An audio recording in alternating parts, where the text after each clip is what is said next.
Bismillahirrahmanirrahim. Assalamualaikum warahmatullahi wabarakatuh.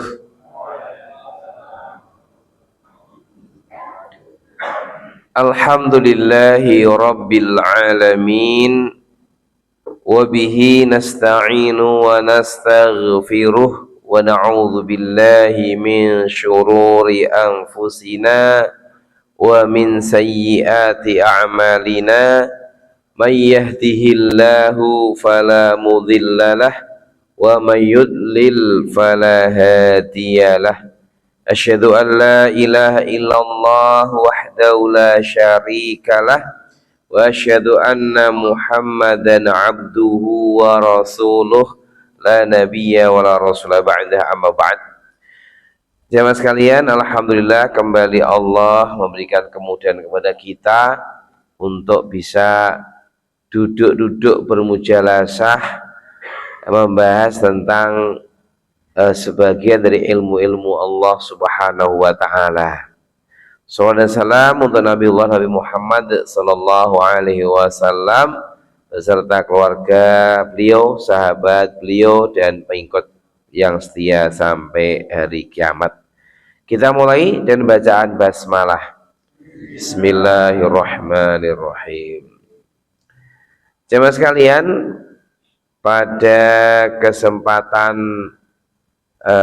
kali ini kita akan kembali melanjutkan tema tentang racun-racun hati yang dulu sudah kita bahas tentang berlebihan dalam berbicara, fudulul kalam. Ada yang kita bahas adalah bencana lisan. Di situ ada perkataan yang tidak bermanfaat. Juga telah kita bahas tentang ghibah, yaitu menyebutkan kejelekan orang, menyebutkan aib orang yang dia tidak suka untuk diceritakan aibnya. Kita juga telah membicarakan tentang bagaimana cara bertobat apabila sudah terlanjur ghibah, yaitu dengan cara meminta ampun pada Allah pertama, kemudian mendoakan atau menyampaikan kebaikan orang yang kita jelek-jelekkan kemarin. Kalau dia belum tahu kalau kita ghibahi, kalau sudah tahu maka kita harus minta maaf. Itu mungkin ringkasan yang telah kita bahas pada kesempatan yang lalu. Sekarang kita masuk, nambah lagi apa tulisan sedikit lagi, yaitu an-namimah. An-namimah.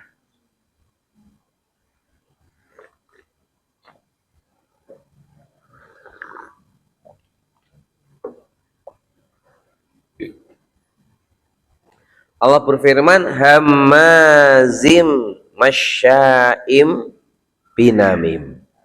Ini surat Al-Qalam. Orang yang hammaz, ini orang yang apa ya? Suka menghina orang, jatuh-jatuhkan orang. Masya'im binamim, jalan kesana kemari dengan namimah. Namimah ini bahasa mudanya apa Pak? Kalau Jawa ini tombak cucuan ya Pak. Tombak cucuan atau dol kono dol kene gitu. Jadi orang yang hobinya suka memindahkan perkataan orang lain yang akibatnya menjadikan permusuhan di antara kaum muslimin. Itu namanya namimah. Adu domba lah. Adu domba. Ini sangat dibenci oleh agama kita. Maka Rasulullah Shallallahu Alaihi Wasallam pernah bersabda, la yadkhulul jannata namam, tidak akan masuk surga namam, orang yang suka namimah. Hari ini namimah ini juga mungkin banyak terjadi. Orang-orang yang mungkin kepengin saingan itu sukanya biasanya namimah, mencari-cari kejelekan lawannya kemudian disebar-sebarkan supaya jatuh. Ini kan juga bagian dari namimah, itu juga terjadi. Ini kalau dalam bahasa politik ini politik kotor ya, politik kotor. Jadi mumpung ini lagi masa politik, jangan sampai kita terbawa dengan gaya namimah ini. Dan kadang kita punya jago calon apa itu bupati atau gubernur. Sekarang tinggal itu ya, tinggal dua ya, gubernur. Kemudian kita sengaja mencari-cari jeleknya orang, sebar-sebarkan. Itu ya, naudzubillah. Kadang-kadang juga mencari-cari kesalahan orang. Ini yang lagi agak viral ini ya, Ustaz Adi Hidayat itu ya, yang apa sedang berdialog dengan orang Kristiani, kemudian dipotong, kemudian disebarkan bahwa ini orang nggak pemagama menyamakan agama Islam dengan agama Kristen. Itu hal seperti itu harus waspada, harus hati-hati karena tidak membawa kemaslahatan dan kebaikan kepada umat. Itu biasanya muncul dari hati yang dengki, yang iri, yang tidak bersih, yang suka namimah seperti itu. Baik, pernah juga Rasulullah SAW ketika melewati dua kuburan, beliau bersabda, innahuma yu'adzibani wa ma yu'adzibani fi kabir. Sesungguhnya keduanya disiksa, dan tidaklah keduanya disiksa karena dosa besar. Amahaduma fakana yamshi bin namimah, yang satu hobinya jalan ke sana kemari dengan membawa namimah. Wa amal akharu fakana laistabri'u min baulihi, yang lain itu enggak rampung dalam buang air kecil. Nah, ini istinja. Di sini sahih riwayat Bukhari. Ini maksudnya bukan dosa besar, itu kata para ahli tafsir hadis ya, apa namanya, syarh hadis, itu maksudnya menurut manusia jaga biasa. Padahal termasuk dosa besar, yaitu namimah, yaitu kesana kemari menjelek-jelekkan orang supaya orang jatuh di depan orang lain. Alhamdulillah mindzalik, itu seperti ini termasuk namimah. Nah, yang kedua tadi apa? Tidak bersuci dengan, bahkan mungkin bersuci tapi tidak sempurna. Mohon maaf nih para bapak-bapak, ibu mungkin juga ya, itu kalau buang air kecil jangan sampai belum selesai sudah cebok nanti keluar lagi airnya, nanti air kencing, itu berarti belum sempurna dalam bersuci. Harus sampai sempurna, sampai selesai, nanti ditunggu lagi sampai kemudian keluar lagi, sampai dibersihkan sampai tidak keluar lagi. Itu harus sabar, memang nggak perlu cepet-cepetan ya. Alhamdulillah kalau jenengan kan di rumah jadi nggak perlu oleh sing ning pondok misalnya antri ya sak kamar mandi wong 10 kalau di Mekah kadang-kadang juga ya. Kemarin alhamdulillah saya barusan umroh Pak, jadi kalau sana, tapi kemarin nggak terlalu ramai karena mungkin bulan September nih. Jadi kemarin ini masih agak mungkin ngomongnya kurang kuat karena apa? Kemarin umroh 12 hari, 11 hari ya pulang pergi. Habis umroh langsung pergi ke Jakarta, ke Lampung, baru datang tadi pagi. Jadi masih apa namanya? Masih kayak gojek-gajik gitu karena ombak barangnya.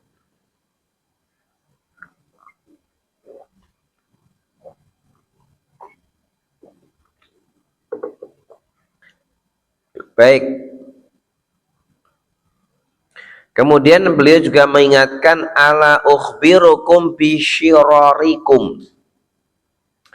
Maukah kamu aku kabari orang yang paling buruk di antara kalian?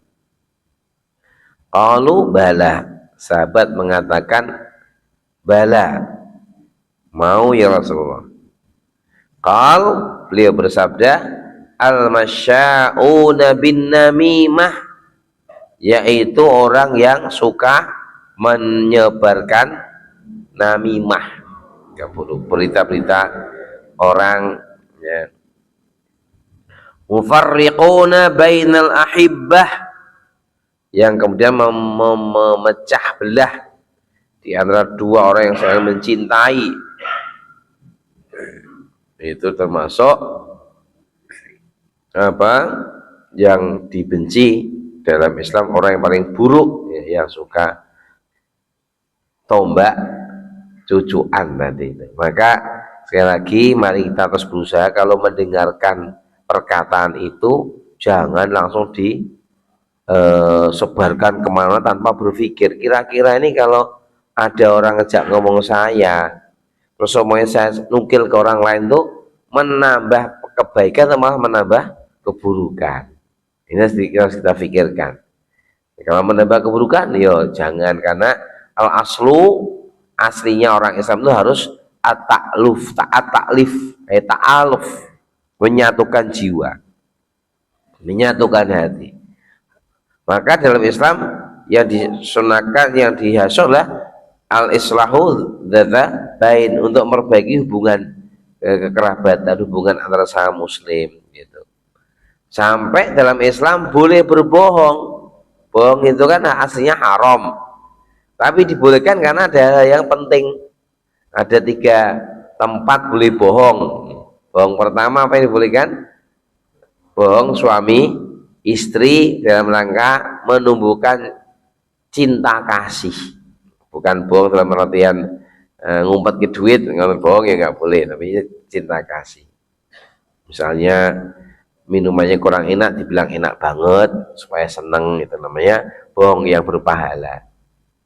Apalagi bohong ketika sedang perang, karena memang al-harbu khud'atun, perang itu tipu daya. Yang paling pintar nipu ya yang menang gitu. Itu tabiat perang tuh begitu. Maka kalau jujur-jujuran ya ajur gitu. Harus tipu daya. Sekarang ini di luar negeri sedang perang terus Pak ya. Ya Allah, di Timur Tengah sedang perang, di Eropa sedang perang. Ya. Nah, yang ketiga adalah bohong untuk mendamaikan dua muslim, dua saudara, itu dibolehkan untuk bohong. Ini karena pentingnya menyatukan persaudaraan, pentingnya ukhuwah itu sangat penting. Makanya jangan sampai justru kita menjadi orang-orang yang ikut merusak ukhuwah dengan menyebutkan keburukan-keburukan yang disampaikan, yang diketahui, sehingga nanti malah semakin membuat kebencian di antara saudara muslim. Tapi bener tak ucapke, nggih bener, tapi tidak semua yang benar terus disampaikan, karena kalau bahasa wong Jawa kan kudu empan papan gitu. Al hikmah itu begitu tuh. Al hikmah itu tidak mesti benar itu apa yang bukan, tapi al hikmah itu ya dipikir sesuai, berbicara pada tempatnya, sesuai siapa yang diajak ngomong, kemudian tempat yang tepat, tidak dipikirkan semua, sehingga nanti ada kebaikan-kebaikan dari apa ungkapan-ungkapannya. Baik.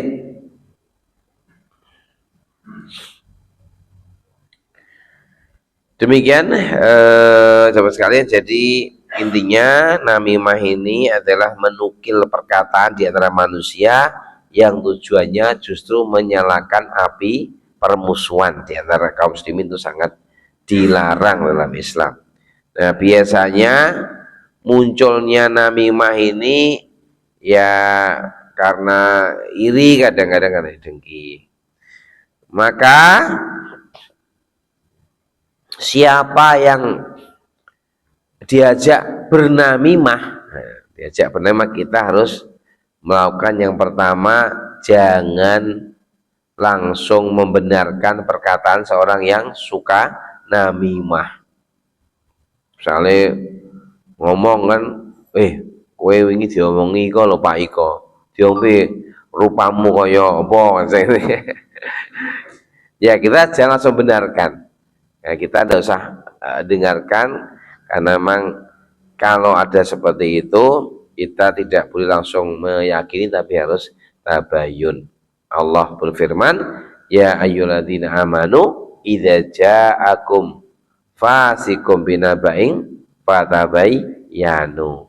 klarifikasi. Sekarang ini yang harus kita lakukan. Jangan asal terima kemudian ngamuk-ngamuk, karena sekarang apalagi zamannya zaman banyak orang-orang yang bergaya kefasikannya kuat. Kemudian mengingatkan orang yang suka menukil-nukil itu agar jangan suka memindahkan perkataan, apalagi kalau tambah dipotong-potong, ditambah-tambahin, kurang-kurangi, sehingga menambah semakin membuat orang sakit. Harus dinasihati karena ini dosa yang sangat besar. Nah, kemudian kita juga berusaha untuk husnudzon kepada orang yang dinamimai, ya, karena memang aslinya saudara muslim itu ya begitu, harus menguatkan husnudzon. Dan hendaklah kepada yang namimah diingatkan dan tentang hadis Nabi, man kana yu'minu billahi wal yawmil akhir falyaqul khairan aw liyasmut. Kafa bil mar'i isman ayuhaditsa bima sami'a. Nabi bersabda begitu. Cukuplah seseorang itu dianggap punya dosa, berdosa, kalau setiap yang dia dengar lalu dia ceritakan.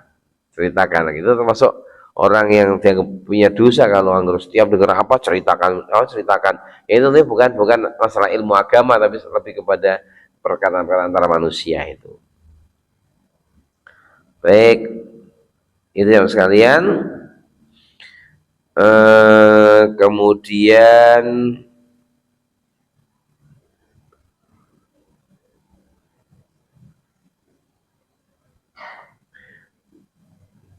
ada perkataan tentang namimah.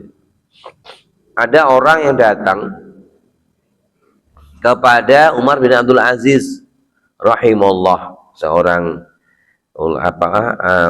khalifah yang sangat adil. Nah, beliau didatangi seseorang dan cerita keburukan orang lain.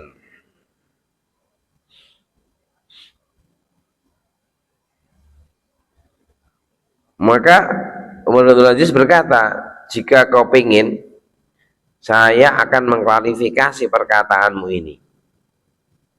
Jika ternyata kamu berdusta, maka engkau termasuk dalam ayat inja'akum fasikum binabain. Jika engkau benar mengatakan seperti itu apa adanya, maka engkau termasuk hamazim masyaim binamim. Jadi podo elek, dusta tambah elek sebagai seorang fasik, benar pun tidak terpuji karena dia hanya datang untuk membuat gaduh suasana karena ngomonginnya tidak benar-benar.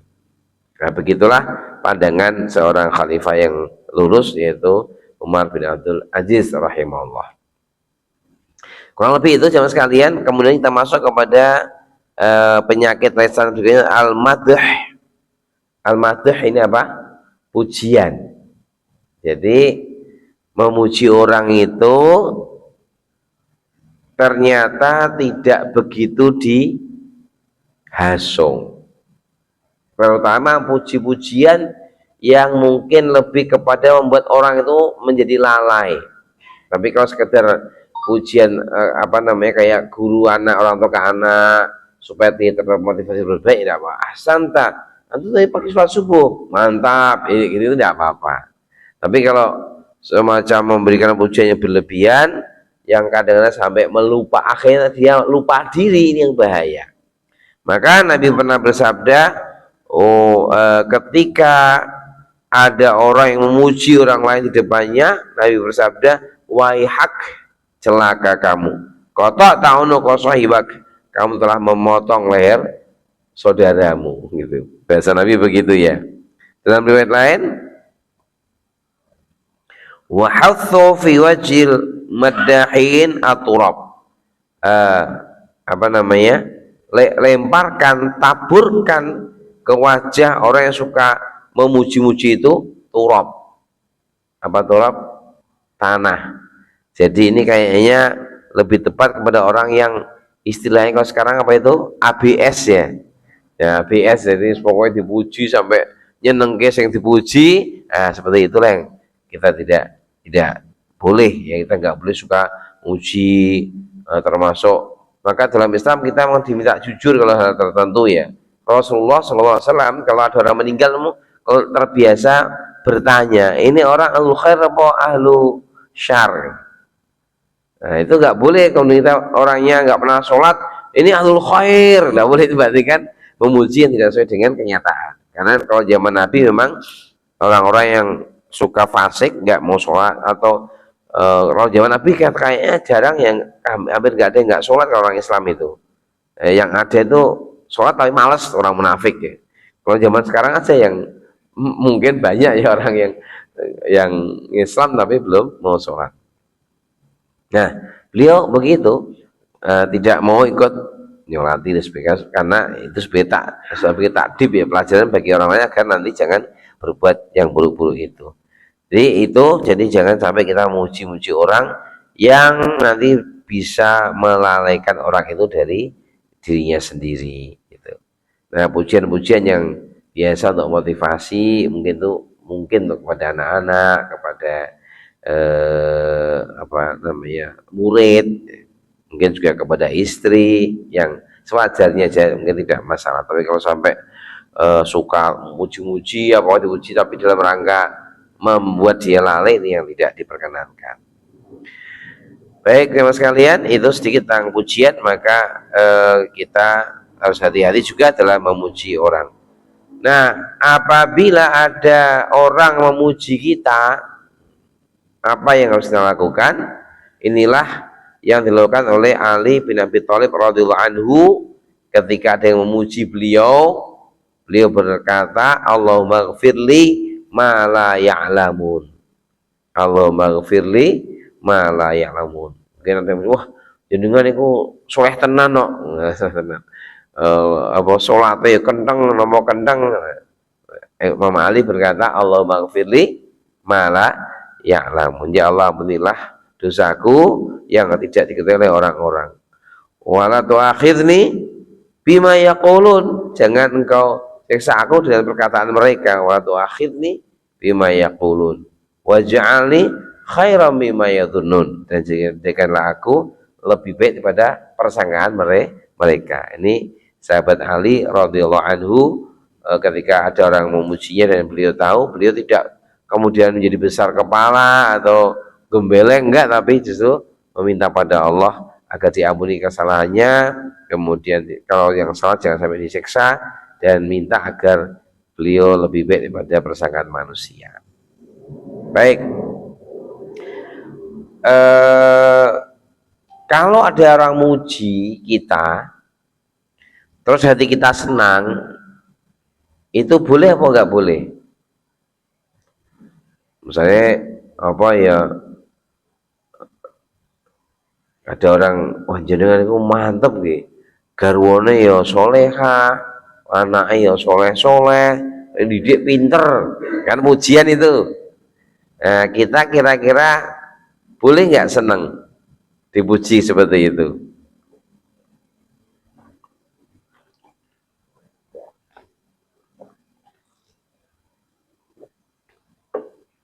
Boleh. Pernah Abu Hurairah radhiyallahu anhu bertanya, ya Rasulullah, saya telah berbuat kebaikan, kemudian saya tulus mengharap ridho Allah. Ternyata dilihat orang dan orang itu memuji saya. Kok terus hati saya kayak seneng ya? Ini boleh riya atau boleh gitu? Nabi bersabda, itulah busyra ajil. Itulah kabar gembira yang disegerakan untuk kamu. Jadi kalau kita berbuat apapun, kita mungkin nyumbang, kita apa, asal lillah bar iku selesai kok orang muji, wah nyumbang ya kaya Pak iku lho sing akeh misalnya. Ketika kita rada seneng sithik diuji, itu tidak membatalkan amal. Yang penting terus memuji Allah Subhanahu wa taala, ora kemudian gumedhe lah sapa tapi tetap pada Allah Subhanahu wa taala, itu tidak masalah. Baik, itu fudulul kalam, diantaranya itu sama sekalian. Kita lanjutkan langsung kita selesaikan yang fudul itu ya. Fudul nazar, berlebihan dalam nazar, dalam memandang. Nah, ini memandang yang haram-haram itu dilarang, termasuk yang di Quran ada itu memandang lain jenis. Qul lil mu'minina yaghudduna min absarihim wa yahfadhu furujahum dzalika azka lahum innallaha khabirum bima yasnaun. Wa qul lil mu'minati yaghuddna min absarihinna wa yahfadhna furujahun. Surat An-Nur itu. Katakan kepada orang beriman agar menundukkan pandangan mereka, menundukkan sebagian pandangan mereka dan menjaga kemaluan mereka. Hal itu lebih baik bagi mereka. Sesungguhnya Allah Maha mengetahui apa yang mereka perbuat. Dan katakan kepada orang beriman, baik kalangan wanita beriman, agar juga menundukkan sebagian pandangan mereka dan menjaga kemaluan mereka. Ini perintah Allah dalam surat An-Nur ayat 30 sampai 31. Jadi jamaah sekalian, pandangan mata ini kata para ahli ilmu itu tidak pernah tua. Dua hal yang nggak pernah tua itu mata dan angan-angan. Jadi meskipun sudah tua, nek wong wadon ayu ya ngerti ayu iku. Enggak kemudian wis tua mripate kemudian orangnya jadi elek, enggak gitu. Maksudnya begitu ya. Yang itu artinya apa? Ya tetap harus hati-hati. Nah, naudzubillah, berita-berita di koran ya, di apa itu di medsos itu ada seorang IRT akhirnya harus pulang ke Indonesia dari Hong Kong gara-gara dia ngurusi mbah-mbah ngkongkong gitu ya, ngurusi mbah-mbah tapi kok cukup hamil. Ini kan berarti kan terjadi yang tidak senonoh gitu kan. Karena memang bukan mahram. Jadi kalau bisa jamaah sekalian ya semoga berkurang nek mau jadi TK itu ya aja ning sing wong-wong ra paham agama lah, jadi tali yang paham agama gitu. Nah, untuk ini jamaah sekalian disebutkan min sebagian, berarti ada sebagian yang boleh. Kapan itu boleh? Ya misalnya untuk urusan khidbah, pemuda disuruh khidbah melamar, itu sunnahnya dilihat melihat wajahnya supaya nanti tidak keliru gitu ya. Kemudian mungkin dalam qadha, dalam kehakiman, dalam hal yang biasa juga, mungkin di muamalah, dan juga dalam mungkin pada saat umroh itu kan juga wanita dilarang memakai cadar bagi yang biasa cadaran kan di apa tuh di Ka'bah. Nah itu diantaranya ala kulli hal memang ini perkara yang mau kita bahas, tapi memang masyarakat kita juga masih sangat apa ya, sangat belum ideal gitu. Ojo lihat wanita ini ya orang malah orang jilbab rangku, jadi susah juga. Dia yang sangat biasa. Maka mungkin sekarang yang penting bagaimana kita mentarget istri kita, anak-anak perempuan kita agar pakai baju yang sesuai dengan syar'i. Ya syar'i. Qul lilmu, gimana itu ya ayyuhan nabiyyu qul li azwajika wa banatika wa nisa'il mu'minin ayyudnina min jalabibihin. Wahai Nabi, katakan pada istrimu, kepada anak perempuanmu, kepada siapa lagi? Wanita beriman, agar menjulurkan jilbabnya ke dada-dada mereka. Ini PR kita untuk bagaimana istri kita, anak-anak kita, semuanya yang perempuan pakai busana muslimah yang di bawah kita. Karena ini nanti yang bertanggung jawab kita. Ya, kita akan diperintah Allah, ya ayyuhalladzina amanu qu anfusakum wa ahlikum naro. Orang beriman, jagalah dirimu dan keluargamu dari api neraka. Maka mari kita aja yang belum maksimal ya dimaksimalkan gitu ya. Insyaallah asal ada dialog yang baik nanti ya saya yakin akan bisa berjalan. Saya punya pengalaman dulu, saya pernah tinggal di sebuah tempat gitu. Orang tetangga saya itu awam banget gitu ya, awam banget. Lihat istri saya pakai kaos kaki aja ditanya, Ustad, niku garwane sikile sakit nopo toh gitu ya. Kira sakit padahal kan bagian dari menutup aurat. Karena aurat wanita kan seluruh tubuh kecuali wajah dan telapak tangan kan itu ya, wajah tangan itu yang harusnya untuk kemudian biasanya pada pakai kaos kaki. Sebenarnya enggak, kaos kaki juga tidak apa-apa asal pakai rok yang apa namanya, yang panjang yang nutupi.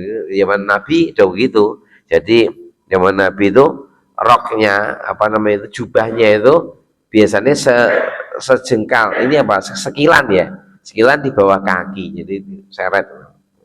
Nah, orang sekarang karena mungkin di Indonesia juga kotor itu akhirnya pakai kaos kaki. Nah ini mari kita berusaha itu dulu, kita coba lakukan, memulai dari diri kita, keluarga kita, anak-anak putri kita, agar nanti mereka selamat dari azab Allah Subhanahu wa taala. Jangan sampai anak-anak kita, remaja-remaja kita berpakaian gaya-gaya orang kafir. Karena Nabi pernah sampaikan di antara yang paling berat siksa di akhirat itu kan ada dua orang, yaitu penguasa yang kejam, ya, polisi yang kejam, yang kedua siapa? Perempuan yang apa itu, kasiat ariat. Kasiat itu berpakaian tapi ariat, tapi telanjang. Pakaian kan untuk aurat, tapi pakaiannya masih ngetoke aurat. Sekarang banyak nggak orang yang kasiat tapi ariat? Banyak ya, pakai panjang sampai bawah tapi disoek samping ya, tapi kan kasiat ariat. Kalau orang Islam, kalau orang kafir memang mereka kafir, ini orang Islam kasiat ariat. Kemudian apa itu, rambutnya seperti punuh unta, dibuat apa namanya itu, rambutnya dikuncir atas, jalannya lenggak-lenggok. Jadi itu terjadi hari ini, orang Islam seperti itu. Maka ini kita sebagai umat beriman, bagaimana anak-anak kita, termasuk istri-istri kita ajak betul, karena ini jalan ke surga. Alhamdulillah sekarang saya lihat perubahan sudah cukup banyak Pak ya. Dulu zaman saya kecil tuh ibu-ibu kalau kondangan itu pakainya baju sing ketok kulite itu, apa jenenge itu? Abaya, abaya. Kebaya Pak nggih. Kebaya apa kok pakai apa itu, kondi gede itu kan terlarang semuanya itu. Alhamdulillah sekarang ibu-ibu kita sudah mulai pada berpakaian yang lebih baik, yang sudah syar'i. Alhamdulillah, semoga ini terus kita sadarkan, kita mau jadi keluarga kita masing-masing, yang apalagi terutama keluarga yang di bawah kita, karena yang nggak di bawah ya nggak bisa. Mohon maaf, kayak saya, karena saya keluarga saya awam ya, banyak yang belum seperti itu, tapi ya karena tidak punya kekuatan juga untuk memaksa gitu.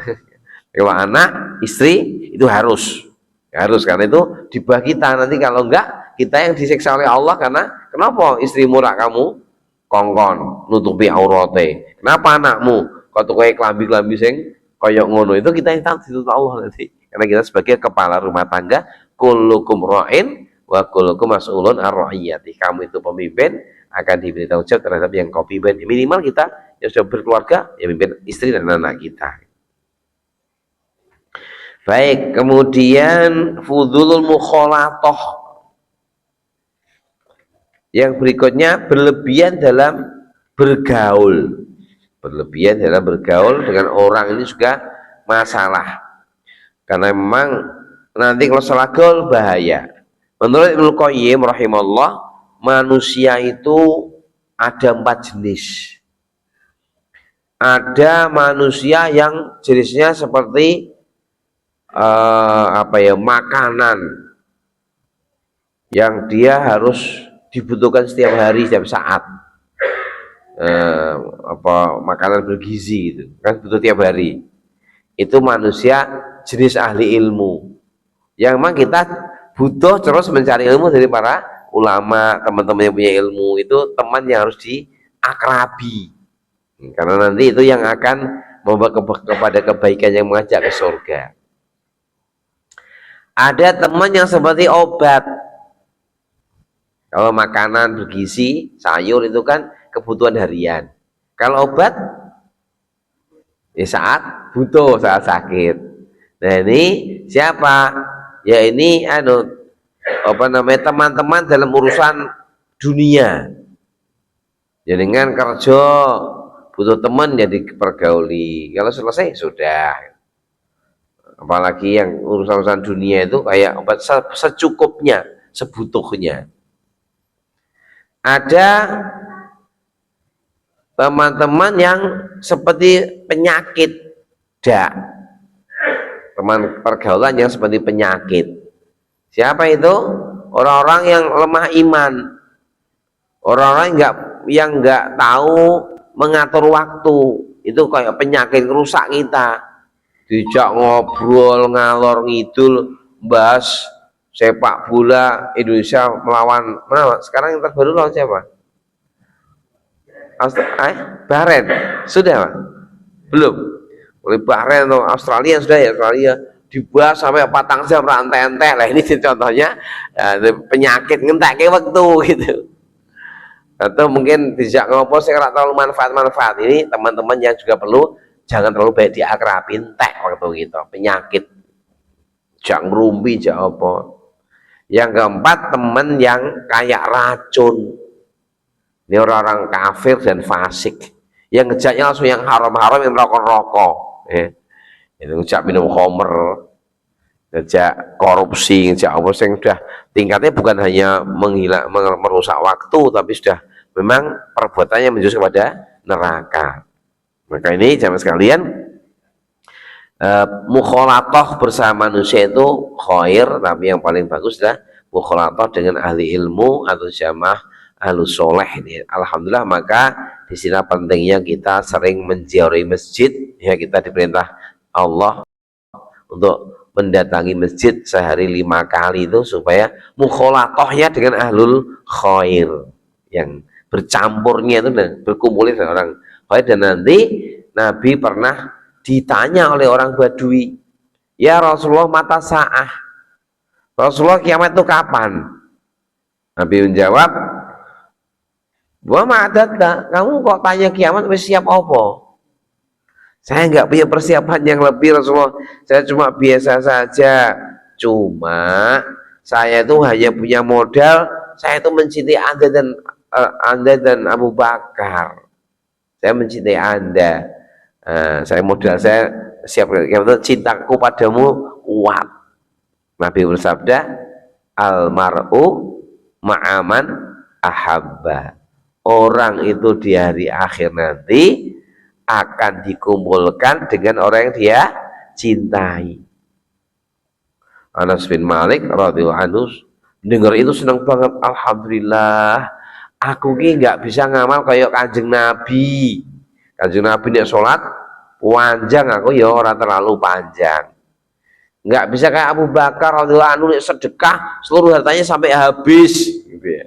Nggak kuat kayak gitu. Tapi aku mencintai Rasulullah, aku mencintai Abu Bakar, saya berharap cintaku ini akan membawaku bersama beliau berdua masuk ke surganya Allah Subhanahu wa ta'ala.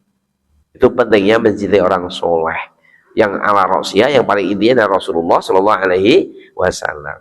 Habibil Mustafa itu perlu kita cintai di atas segala manusia, dan perlu membenci orang-orang yang buruk-buruk tadi, karena itu nanti kalau kita cintai nanti nyesel, ya. Ada ayat itu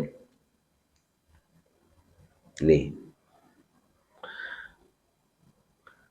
wa yauma ya'adzu dzalimu ala yadayhi yaqulu ya laitani ittakhadtu ma'ar rasuli sabila ya wailata laitani lam attakhidh fulanan khalila laqad adallani 'anil dzikri ba'da idh ja'ani wa kana asy-syaitanu lil insani khadhula. pada hari orang-orang dolim itu menggigit jarinya dan berkata, "Dua sekiranya saya dulu menjadikan Rasul, jalan Rasul saya ikuti. Dua sekiranya aku dulu tidak menjadikan fulan yang jahat, yang kafir sebagai khalila, sebagai teman akrab. Sungguh dia telah menyesatkan dari mengingat Allah setelah datang kepadaku, dan setan adalah sangat jahat." Maka ini ya jamaah sekalian, termasuk pada anak-anak kita harus diperhatikan, ojo sampai idolanya malah orang-orang kafir, karena ini termasuk nanti kerusak. Baik, itu kurang lebih tentang fudulu al-mukhalatah. Terakhir sedikit aja ini, fudulu naum dan fudulu to'am, berlebihan dalam makan. Ini juga termasuk dilarang. Nabi bersabda, "Ma'amala ibni Adam ya'an syarran min batnihi." Tidaklah seorang anak Adam memenuhi wadah yang lebih buruk daripada wadah perutnya itu. Cukuplah orang itu kalau makan, yang penting bisa meneguhkan tubuhnya. Ya, kalau memang butuh agak banyak, perutnya dibagi 3. Sepertiga untuk makanannya, sepertiga untuk minumannya, sepertiga untuk nafasnya. Jadi ini fudul to'am. Ini yang saya sering mikir, Pak, kalau di pondok ini agak pada belum mampu mempraktekkan santri-santri kita itu. Tapi aku jerodok mikir, apa ini memang kondisinya terpaksa gitu. Santri itu kalau makan kan rodok Pak, piringnya itu rodok gunung gitu loh. Tapi saya mikir ayo masalahnya ya, esok jam itu makan terus engkau pelajaran pol sampai jam 1 orang ngemil. Kalau kita di rumah kan makan sidik tapi bolak-balik tuh. Jadi kadang saya mau ngilangi santri itu sih mikir, tapi ya saya tetap jangan terlalu berlebihan, intinya begitulah ya makan. Begitu.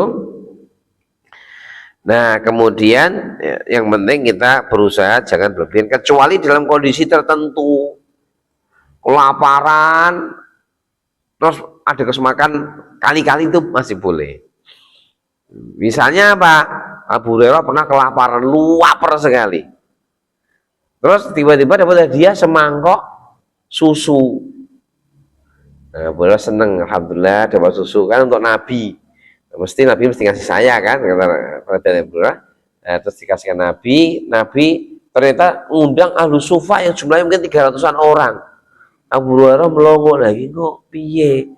Sak mangkok wong 300 sak untuk apa gitu. Padahal sedang lapar sekali. Masing-masing kan minum. Tapi anggar berdiri satu orang habis metu meneh gitu. Sampai semuanya selesai minum. Terakhir tinggal Abu Hurairah. Ya, sekarang kau minum Abu Hurairah. Diminum sak mangkok. Balik ke Nabi penuh meneh. Minum lagi sampai 3 atau 4 mangkok. Lagi kata Nabi, udah enggak kuat, punya kekenyangan itu. Kali-kali itu tidak dilarang kalau seperti itu. Nah, baik, yang terakhir fudulun naum, berlebihan dalam tidur. Tidur yang baik itu adalah ya seperti para dokter itu mungkin cukup baik ya, 6 sampai 8 jam itu. Jadi tidur itu kalau Nabi 1/3 malam pertama tidur, terus 1/6 malam terakhir itu untuk rebahan gitu. Nabi begitu. Misalnya jam 8 tidur itu mungkin 4 jam ya mungkin, atau 5 jam, 9, 10, 11, 12, jam 1 saya bangun, nanti terus sholat sampai mungkin jam 4 kalau 1/4, nanti tidur mungkin 10 menit gitu ya, tidurnya terus untuk ngilangin penat, bangun subuh. Begitu Nabi kegiatannya malam-malam seperti itu. Maka beliau langsung habis isya itu tidur, kecuali ada kepentingan untuk kepentingan umat, belajar ngurusi umat tuh tidak apa-apa. Cuma sekarang itu sunnah itu kayaknya mulai berat dilakukan ya. Hatta di negara Arab itu malah rame nih kalau malam. Malam itu rame sekali orang ke pasar-pasar gitu. Di sini di Indonesia ya kayaknya juga mungkin enggak terlalu banyak yang bisa melakukan sunnah Nabi tadi. Termasuk di pondok pun kita belum bisa melakukan sunnah persis Nabi, yang karena ya tadi anak-anak muda kita belum bisa dipastikan ya. Dan ngurusi misalnya tempat kami itu di sak komplek itu ono santri 500 konturu jam 8 engko belajarnya niatnya jam 1 tapi engko 14 tekan subuh kan repot nanti jadi nggak pernah belajar karena ya begitulah kayaknya kita buat jam setengah 10 maksimal selesai istirahat nanti jam setengah 4 wajib bangun begitu yang kita lakukan sementara yang bisa kita lakukan tapi kalau pribadi kalau jangan bisa silakan jam habis isya mungkin nggak lama-lama tidur nanti jika bangun jam 1 jam 2 itu terasa ringan. Demikian sama sekalian tentang tema racun-racun hati yaitu fudulu kalam, fudulu mukhalatah, fudulu naum, fudulu nazar, fudulu to'am itu 5 ya. Berlebihan dalam apa tadi ngomong, berlebihan dalam bergaul dengan manusia, berlebihan dalam apa tidur, makan, satu lagi apa? Melihat. Baik, kita cukupkan atau ada yang mau bertanya? Nggih. Apa, Pak?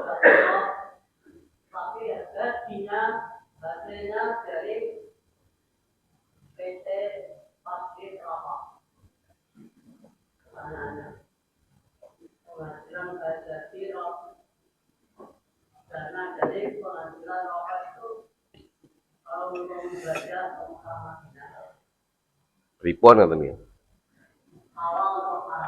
Oke. Itu hukumnya kan masih ada 2 pilihan ya. Maksudnya itu pendapat. Yang satu haram, ini banyak diikuti oleh Ormas Muhammadiyah dan di Indonesia ya, Muhammadiyah dan juga Arab Saudi. Yang satu makruh yang diikuti oleh Ormas NO begitu. Ya ini masuknya ranah fikih, maka ngikuti keyakinan kita. Kalau kita yakin haram, ya sudah jangan. Haram ya haram, jangan kerja di situ. Harus berani keluar, cari yang halal yang kita yakini. Tetapi dalam fikih itu, kalau kita memilih haram ternyata masih ada yang menganggap makruh, kita tidak kemudian memarahi dia, kamu haram, ya kita nggak bisa maksakan gitu, karena masih belum mutafak alaih. Kecuali kalau yang jelas mutafak alaih, babi haram, nggak boleh kemudian kamu kalau jadi babi kan haram menurutku masih makruh, nggak bisa karena jelas sudah mutafak semua ulama haram kabeh gitu. Judi haram itu sudah tidak bisa tafsirkan. Tapi kalau ikhtilaf memang kita harus agak longgar hatinya. Yang longgar itu gini, kita ngikuti keyakinan kita dengan konsekuensinya, dengan tidak kemudian memusuhi, menyalahkan kepada orang yang mengikuti pendapat lain. Kata Pak, kaidahnya begitu. Apapun perempuan misalnya, kalau sekarang kan ada yang cadar dan tidak cadar, gitu kan? Yang mewajibkan cadar, ya dia harus cadaran terus. Ya, yang nggak mewajibkan, ya terserah dia mau pakai. Boleh enggak apa-apa gitu, karena dia enggak meyakini wajibnya cadar gitu. Jangan sing cadaran lihat misalnya temennya enggak cadaran, kamu dosa gede, dia enggak meyakini wajibnya kok gitu. Selama itu hukumnya hukum ikhtilaf antar ulama dan ada dalil-dalil yang menguatkan masing-masing. Tapi kalau sudah jelas wadih enggak ada tafsir lain yang ngikuti satu yang jelas itu gitu. Nabi mengatakan untuk kaidah sehingga nanti dalam memilih fikih kita milih sesuai keyakinan kita dengan tidak menyalahkan dan memusuhi pilihan fikih yang lain. Begitu. Betul nggih? Oke. Baik, kita cukupkan dengan hamdalah dan doa kafaratul majlis. Alhamdulillahirabbil alamin. Subhanakallahumma bihamdika asyhadu an la ilaha illa anta astaghfiruka wa atubu ilaik.